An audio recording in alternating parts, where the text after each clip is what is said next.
O ministro que disse que seu time já foi defenestrado da Copinha, tudo bem, agora sobrou o meu Santos. Pô, Padilha, nem na Copinha. Tá difícil, viu, Rovai? Tá difícil. Ainda bem que eu tô trabalhando muito aqui. Você nem tá acompanhando, né? Muito enfrentamento aqui, um momento de... Eu falo que eu estou fazendo um programa de reabilitação institucional aqui do país, viu, Dri, Rovai? Prazer estar conversando com vocês, estava em dívida com a Fórum. Então, nem tempo para assistir o jogo do Corinthians eu estou tendo, viu, Rovai? Então, não sofri tanto esses dias, não. Mas a gente, quem é corintiano sofredor, nós estamos acostumados. A gente vai se reabilitar também, viu? Isso já virou marketing, né, do corintiano, essa história de ser sofredor. Maloqueiro e sofredor. Sou maloqueiro e sofredor. Ministro Padilha, o pessoal está reclamando ontem aqui, porque eu chamei o Dino de Dino e não chamava de ministro. Então agora eu vou me corrigir aqui. Ministro, você pode me chamar sempre de Padilha. Doutor Padilha. Doutor Padilha. Eu queria que você fizesse uma análise, Padilha, se possível, do que foram os primeiros dias de governo. Né? Porque eu cubro jornalismo desde 1987, lá em Bolinha, 88. Eu acompanhei todas as posses presidenciais de alguma maneira, ou cobrindo as posses nos locais onde elas aconteciam, ou trabalhando em veículos, né, falando do que acontecia. Os 100 primeiros dias, a gente fazia organizava um banco para comparar com o governo anterior. Na época, o jornal não tinha nem computador, Padilha. Você ia para o SEDOC, separar as matérias dos 100 primeiros dias do governo anterior para comparar com os desses 100 primeiros dias.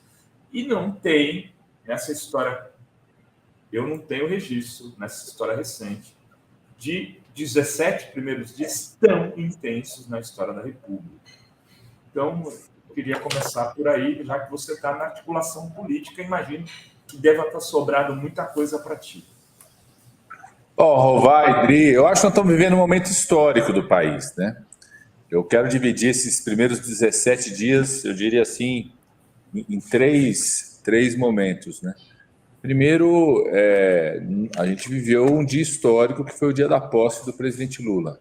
Se a gente for relembrar tudo que passou o presidente Lula, tudo que o Brasil passou com o Bolsonaro e o bolsonarismo, tudo que foi a postura do Bolsonaro nesse momento de transição, ter fugido do país, a gente ter aquele dia que nós tivemos, a imagem, a mobilização popular, ter conseguido fazer uma posse como aquela. Vamos lembrar que há um ano atrás, muita gente tinha dúvida se o presidente Lula ganhasse as eleições, se ele ia conseguir tomar posse, né? Se o país não ia ter um golpe antes, né? Se isso ia ser impedido ou não.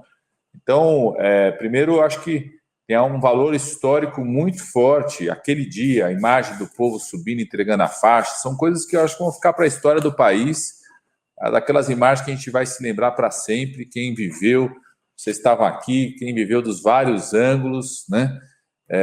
Coisa inesquecível e muito forte, né? E é muito simbólico o fato do presidente Lula, no seu primeiro dia de trabalho, que foi na segunda-feira, logo depois da posse, ele ter se reunido com 19 presidentes ou vice-presidentes, já construindo acordos bilaterais, ações bilaterais, o que é um número maior do que o Bolsonaro reuniu em 4 anos de governo. Em um dia, o presidente Lula fez mais reuniões internacionais no primeiro dia de governo que o Bolsonaro fez nos 4 anos. Eu falo que quando o Bolsonaro era presidente da República, Rovai e Dri, os líderes internacionais saíam da sala, cruzavam a sala para não cumprimentar o Bolsonaro. O Lula assumiu, os líderes cruzaram o oceano para vir conversar com o presidente Lula. Então, acho que tem essa primeira dimensão dessa data. A segunda dimensão que tem a ver com essa primeira data da posse são as primeiras medidas do governo. Tanta coisa aconteceu que às vezes a gente nem teve tempo para discutir e detalhar as primeiras medidas do governo. O governo começa, né, com uma ação muito forte sobre o fim do sigilo de 100 anos, né? Então, uma revisão de todos os decretos de sigilo. O primeiro ato do presidente Lula é esse. No primeiro ato tem medida provisória que garante recuperação dos recursos do Farmácia Popular, recursos para assistência social. Hoje a população que recebe o auxílio emergencial está recebendo hoje R$600 hoje ao dia. O pessoal que vai lá retirar no banco, ou que está recebendo direto, recebe hoje R$600 por conta da ação do governo do presidente Lula já, porque não ia ter esse dinheiro. O Bolsonaro não deixou o dinheiro para R$600. Hoje começa o programa, né, vai ser detalhado esse cronograma de busca ativa, de identificar as crianças para ter R$150, né, a partir dessa medida provisória que é assinada no primeiro dia de governo. No primeiro dia de governo, o presidente Lula retira várias estatais que estavam no programa de privatização. É um ato do presidente Lula. No primeiro dia de governo, ele recria instrumentos fundamentais da proteção ambiental do país, seja o CONAMA, né? Reinicia o plano de desmatamento zero, encaminha para o Ministério da Cultura uma medida rápida, imediata de revisão da Lei Rouanet, né? Dá para a Secretaria-Geral a responsabilidade de criar o programa Pró-Catadores para a população, os trabalhadores de material reciclável. Você tem um conjunto de medidas no primeiro dia, com uma posse de ministros e ministras que, pela primeira vez, Rovai Idriss, você tem ministros e ministros de todas as regiões do país. É o primeiro governo que inicia com ministros de todas as regiões do país, com o maior número de mulheres que já teve. Não é o ideal ainda, a gente precisa avançar muito mais. Maior número de negros, não é o ideal, a gente precisa avançar muito mais. E maior número de partidos indicando quadros para o governo, né? Então, eu acho que é muito marcante, também no primeiro dia, além da posse, as primeiras medidas do governo, né? E a terceira dimensão foi o fato de a gente ter estancado um golpe que estava em curso no país. No dia 8 de janeiro, uma decisão firme do presidente Lula de fazer uma intervenção federal na área de segurança do GDF estancou um golpe que estava programado no país. Quando começou a crise aqui no dia 8 de janeiro, no domingo, eu fui direto para o gabinete do ministro Flávio Dino, na Justiça, para a gente conduzir a crise de lá. Quando o presidente Lula tomou a decisão da intervenção federal, a gente já tinha a informação naquele momento, Rovai Idriss, de que mais de 100 ônibus estavam vindo a caminho de Brasília. Alguns foram bloqueados por uma ação importante que nós acionamos do governador Caiado, que é uma liderança de oposição aqui no estado de Goiás, que fez todo o bloqueio nas estradas que impediram ônibus que já estavam chegando em Brasília. Tinha uma ação coordenada por parte desses terroristas, de quem estava planejando um golpe no país, né, que a partir da invasão, da ocupação, da tomada por terroristas da Suprema Corte, do Congresso Nacional e do Palácio do Planalto, iam movimentar pessoas para vir para Brasília e outras ações poderiam estar em curso. Inclusive, talvez estivessem programando uma volta do Anderson Torres, talvez estivessem programando uma volta do Bolsonaro. Existia, para mim, está cada vez mais nítido que existia um golpe em curso no país, que ele foi estancado com a decisão do presidente fazer a intervenção federal, que a partir dali a gente passou a conduzir a ação, inclusive, sobre a PM de Brasília, que fez as ações de desocupação do Palácio do Planalto, do Congresso e do STF a partir daquele momento. Em 24 horas, uma reunião com os 27 governadores do país e os 3 poderes, dando uma resposta institucional à tentativa do golpe. Em 48 horas, aprovação pelo Congresso Nacional do decreto da intervenção, consolidando uma resposta institucional ao golpe que estava em curso. E, na minha opinião, a gente só vai afastar a possibilidade desses movimentos golpistas acontecerem no país se caminharmos agora, né, que está sendo feito, para a investigação e punição dos responsáveis. Quem financiou, né, o Ministério da Justiça e Polícia Federal já tem as informações, a AGU tem as informações de quem organizou, quem dirigiu essa tentativa de golpe à democracia no país. Então, eu diria essas 3 dimensões desses 17 dias de governo, quer dizer, primeiro momento histórico da posse, segundo, no próprio dia da posse, né, um conjunto de medidas que já estão em curso no país, e terceiro, com a força política do presidente Lula, sua capacidade de liderança, de ampliação, termos vivido um momento histórico no dia 8 de janeiro, onde um golpe de Estado que estava sendo orquestrado foi estancado pela liderança do presidente Lula e pela nossa capacidade política de dar uma resposta institucional, da sociedade, articulação internacional, que interrompeu um golpe que estava em curso no país, né? Então, para fazer uma avaliação desses primeiros 17 dias, eu diria isso inicialmente para a gente dialogar aqui com quem está nos acompanhando na fórmula. Ministro, e em relação a essa questão militar, a gente viu aí várias denúncias de conivência dos militares, a questão, e agora a gente tem hoje a notícia de que o comandante do Exército foi denunciado, né, uma notícia crime do Ministério Público Federal, dizendo que ele prevaricou em relação aos acampamentos golpistas, que na verdade foi um lugar onde eles gestaram esse golpe, né, essa tentativa de golpe, que foi evitado no dia 8. Como resolver essa questão militar? A gente viu que o Lula tem reunião essa semana com as três forças. Eu acho que assim, a gente pode ser até mais direto com o Padilha. Prevaricou o ministro, o comandante dos General Arruda, né? Dri Rovai, primeiro, eu não tenho dúvida nenhuma que Forças Armadas, Polícia Militar, outras instituições militares e civis, infelizmente, estão contaminadas por pessoas que têm uma atitude golpista, que dialogaram com o bolsonarismo e que não têm compromisso com a democracia. Não tenho dúvida nenhuma que possam ter existido indivíduos nessas instituições que dialogaram, passaram pano ou até colaboraram e estimularam isso. E essa apuração tem que ser feita.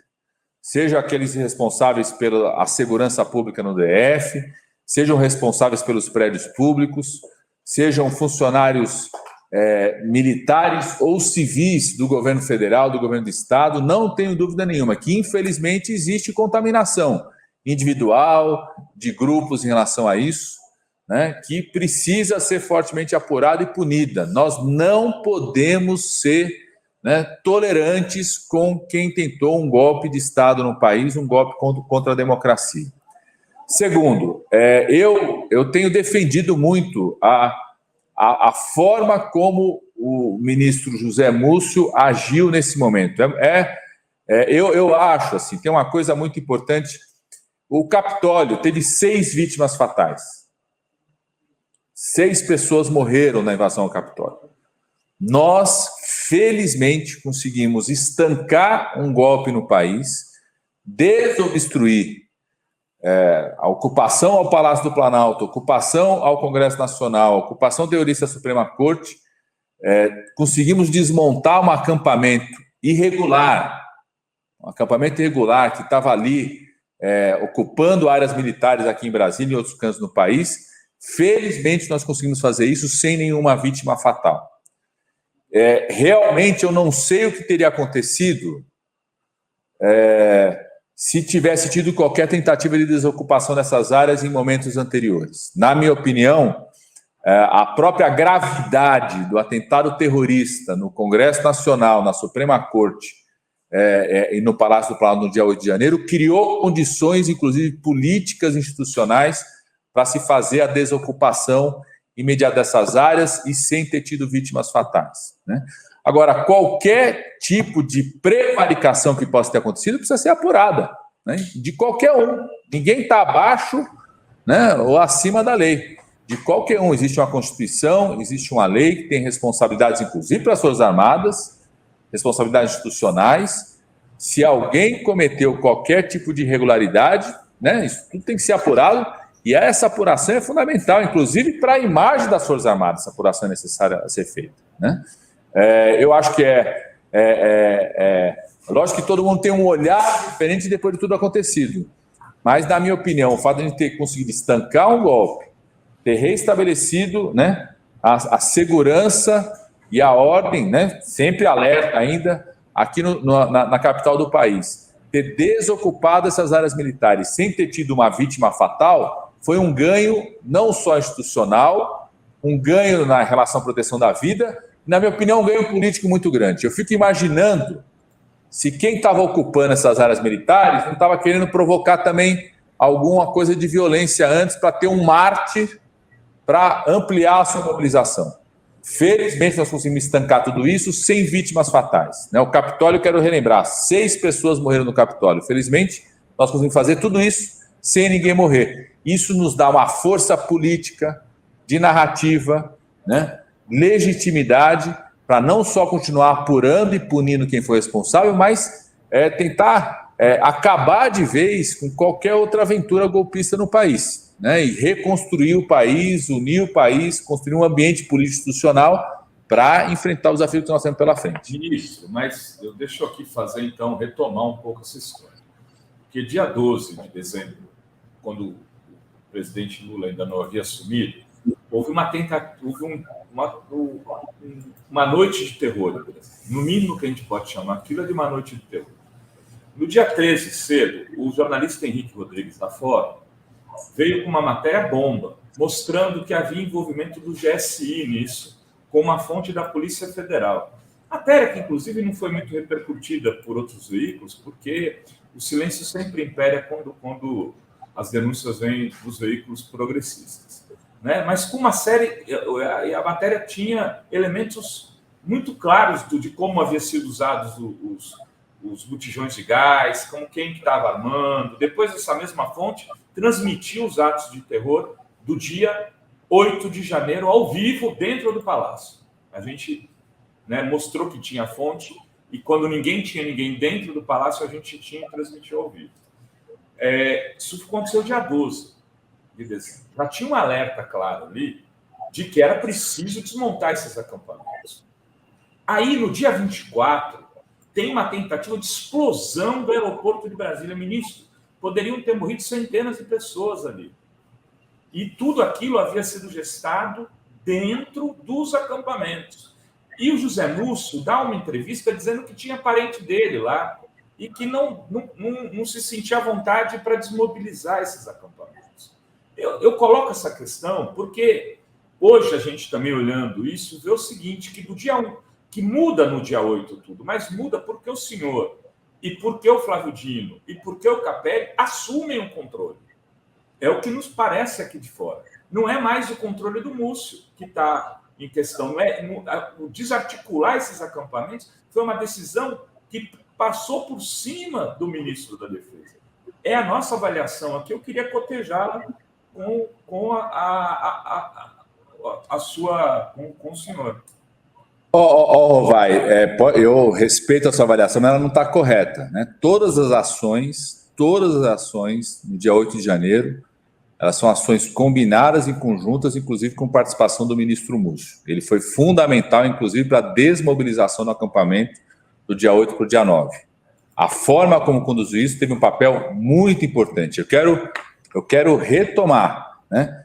A gente sabe que tem alertas antes da gente ser governo, mas a gente não era governo, tá certo? A gente não sequer era governo, né? E mesmo assim, tanto o ministro Flávio Dino, anunciado, não era ministro ainda, o ministro José Múcio, anunciado, não era ministro ainda, desde aquele momento vinham, né, acompanhando, desativaram, participaram junto com a Polícia Federal, também não tinha o diretor-geral da Polícia Federal nomeado ainda, mas conseguiram, inclusive em parceria com o GDF, de desativar essas tentativas de atos violentos, antidemocráticos, que já tinham em dezembro, né?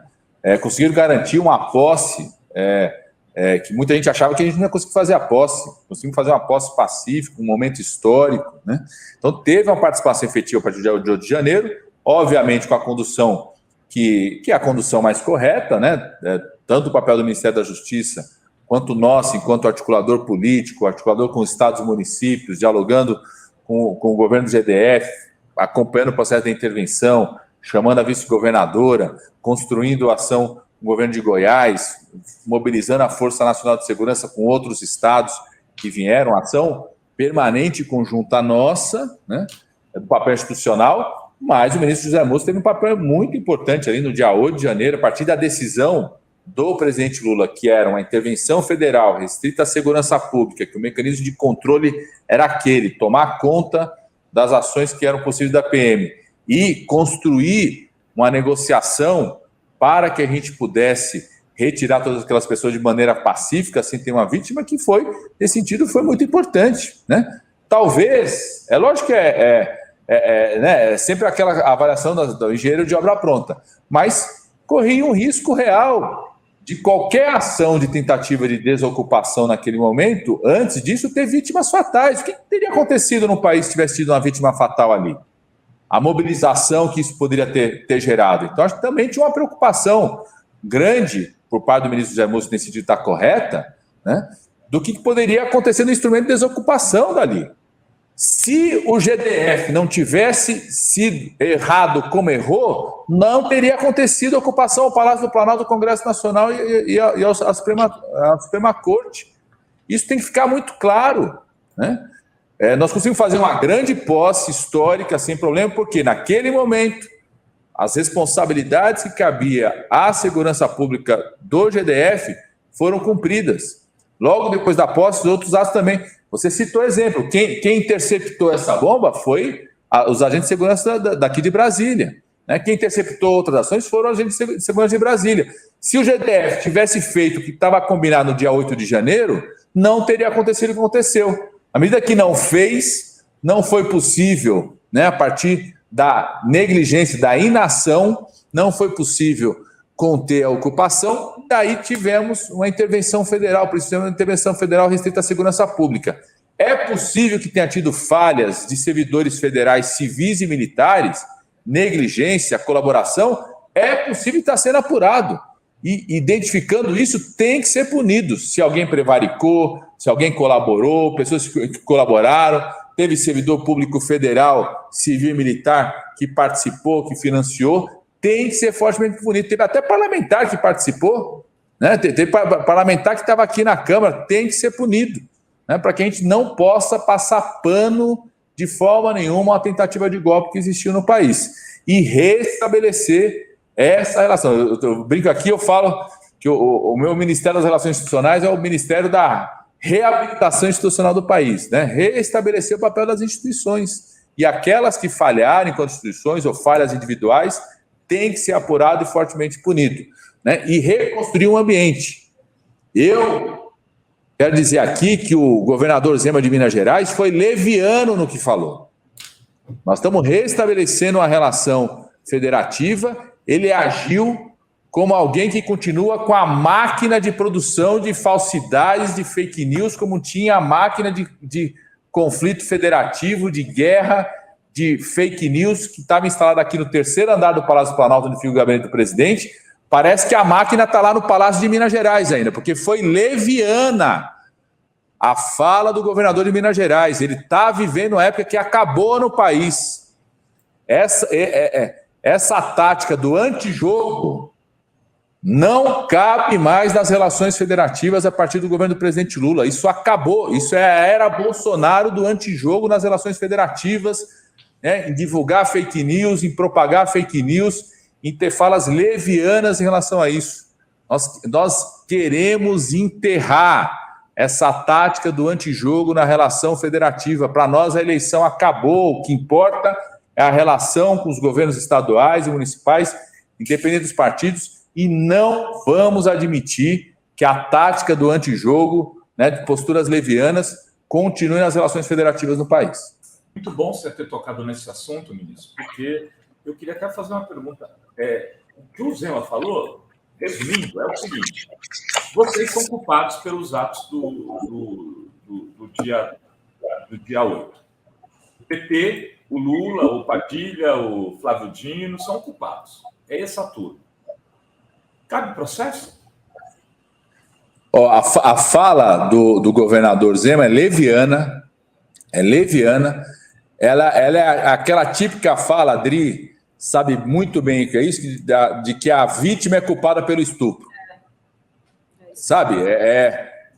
Existiu a tentativa de estupro nas relações institucionais do país, e a fala do governador é leviana porque ela tenta colocar a responsabilidade em quem seria a vítima desse golpe de Estado: a Suprema Corte, o Congresso Nacional e o Palácio do Planalto através do Executivo Federal, né? Então, ele vai ter que se explicar em relação ao que ele está dizendo, né? E quero dizer a ele e a qualquer um, né?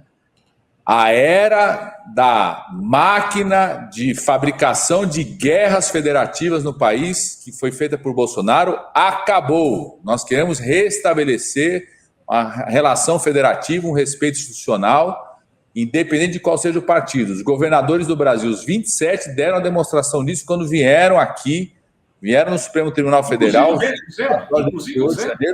inclusive ele, né? Inclusive ele estava aqui, os 27 governadores estavam aqui, deram a demonstração disso. Então, ele não venha querer reeditar a era da propagação de fake news, das afirmações levianas, da guerra federativa, que era a época do Bolsonaro. Ministro, o seu Ministério das Relações Institucionais e passa pela articulação política como um todo. Vamos ter eleição do Congresso agora, Câmara e Senado. Os bolsonaristas parece que se organizaram de uma maneira...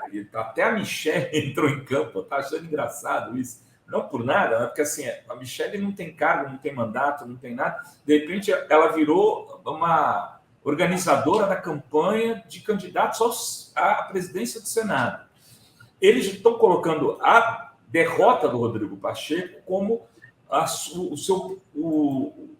o seu momento de glória nessa virada aí de governo.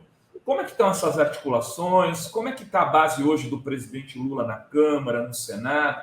Como está a relação com Lira, que foi um golpista de primeira hora, que foi alguém que apoiou o Bolsonaro em todos os crimes que ele cometeu durante o período da presidência, durante o processo eleitoral? Como é que está a relação com o senador, por exemplo, que foi ministro da Casa Civil do Piauí, Ciro Nogueira. Ciro Nogueira. Como é que está isso, Padilha? Rovai, primeiro assim, né? O governo não vai interferir no processo do Senado e da Câmara da eleição das mesas, da presidência, né? Toda vez que um governo tenta interferir nisso, mais atrapalha do que colabora. Então, nós vamos ter o maior respeito institucional, o partido do presidente, que é o PT, o meu partido, já declarou apoio ao Lira na presidência da Câmara, já declarou apoio ao Rodrigo Pacheco para a presidência do Senado.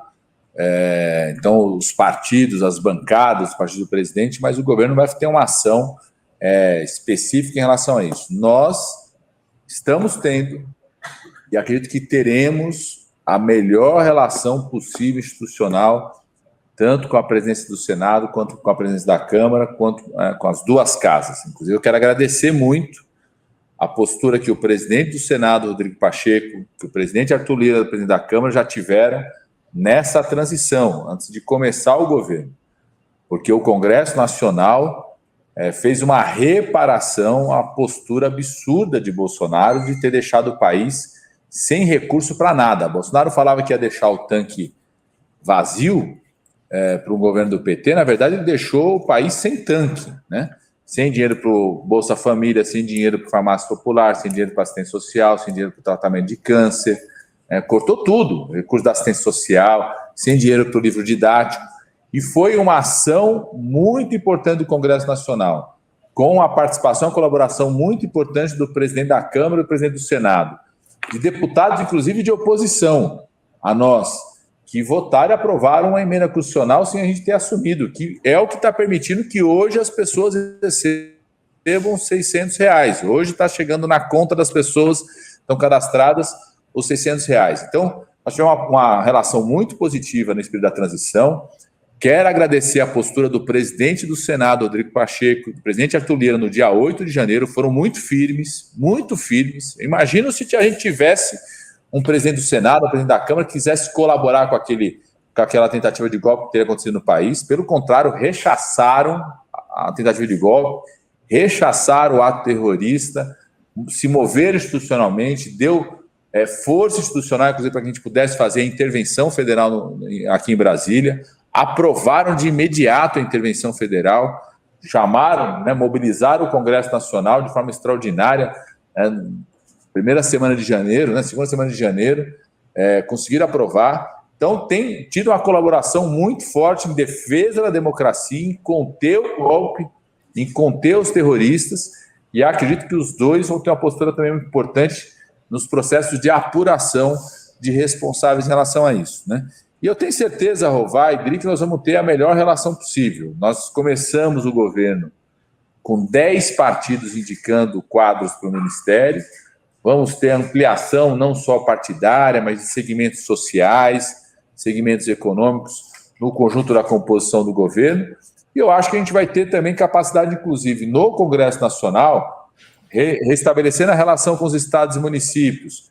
Nós vamos refundar o Conselhão aqui, então, um mecanismo de diálogo com a sociedade, de também chegar no Congresso Nacional, também com temas e com força política, social, para que a gente possa, inclusive, dar conta dos principais desafios do país. A gente precisa recuperar as estruturas de proteção ambiental, precisamos acelerar os atendimentos especializados na área da saúde, recuperar a aprendizagem, aprovar um marco legal que dê segurança, credibilidade ao arranjo, ao arcabouço fiscal do país. Acredito que nós vamos construir, sim, um espaço, sempre com muita negociação, a gente sabe disso, não é à toa que nós estamos aqui com essa responsabilidade, sempre dialogando, conversando, sabendo que tem interesse, construindo isso, mas eu acho que vamos conseguir construir um ambiente de governabilidade para o nosso governo nos próximos 4 anos. Padilha, uma última pergunta, que a tua assessoria já está aqui. E tem perguntas do pessoal também. Eu faço deixa eu te falar que o presidente Lula está recebendo as centrais sindicais. Eu ia perguntar disso. É uma presença lá, eu preciso descer aqui. Já desceu aqui uns 10 minutos. Salário mínimo, Padilha.